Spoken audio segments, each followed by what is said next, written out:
Social মিডিয়ায় জিলাপির সরকারি দাম নিয়ে কথা বলা যে তাইজুলকে নিয়ে হাজারো মানুষ হাসাহাসি করছেন, সেই ভাইরাল তাইজুলের হাসির আড়ালে লুকিয়ে আছে এক নিদারুণ কষ্টের গল্প।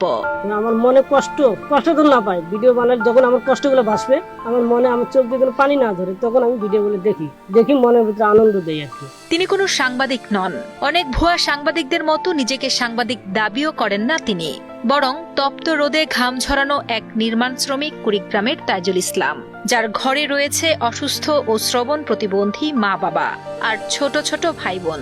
এমনকি 8 সদস্যের পরিবারের অভাব দেখে স্ত্রীও চলে গেছেন তাকে ছেড়ে। বিয়ের সাথে বলতে করছিলাম 2-2.5 বছর এক মেয়েকে বিয়ে করছিলাম, 4 মাস সংসার করছিলাম। আমার ফ্যামিলিতে সদস্য বেশি, আইসি ব্যয় বেশি, পকেটে টাকা না ঢুকলে যা কিছু হয় এরকম সবাই তো বুঝতে পারছে না। বউ আমার ডিভোর্স হয়ে গেল। বোকাশোকা এই মানুষটির ভিডিও বানানোর উদ্দেশ্য ভাইরাল হওয়া নয়, বরং নিজ এলাকার দুর্দশার চিত্র মানুষের কাছে তুলে ধরা ও পরিবারের মুখে দুমুঠো ডাল ভাত জোগানোর করুণ আকুতি। তাজু ভাই তো আমাদের মনের কথাগুলা তুলে ধরে, কিন্তু কাজ হয় না। তো ভিডিও বানায়, আমাদেরকে নিয়ে বানায়, আমাদের ক্ষোভ গুলা সে বোঝে। কুড়িগ্রামের নাগেশ্বরী উপজেলার নারায়ণপুর ইউনিয়নের চরাঞ্চলের এক জরাজীর্ণ ঘরে পরিবার নিয়ে বাস তাইজুল ইসলামের।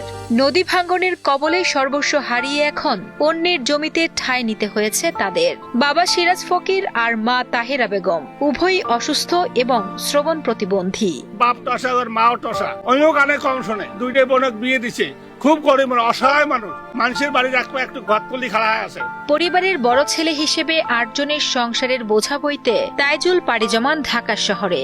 ঢাকায় রাজমিস্ত্রির জোগালি হিসেবে হাড়ভাঙা খাটুনি তার নিত্য সঙ্গী। নিজের জীবনের এই সীমাহীন কষ্ট ভুলতেই শখের বশে মোবাইল কিনে ভিডিও তৈরি করেন বলে জানান তাইজুল। ছোটবেলার থেকে আমার মা মাটি কাটে, আমার অনেক কষ্ট।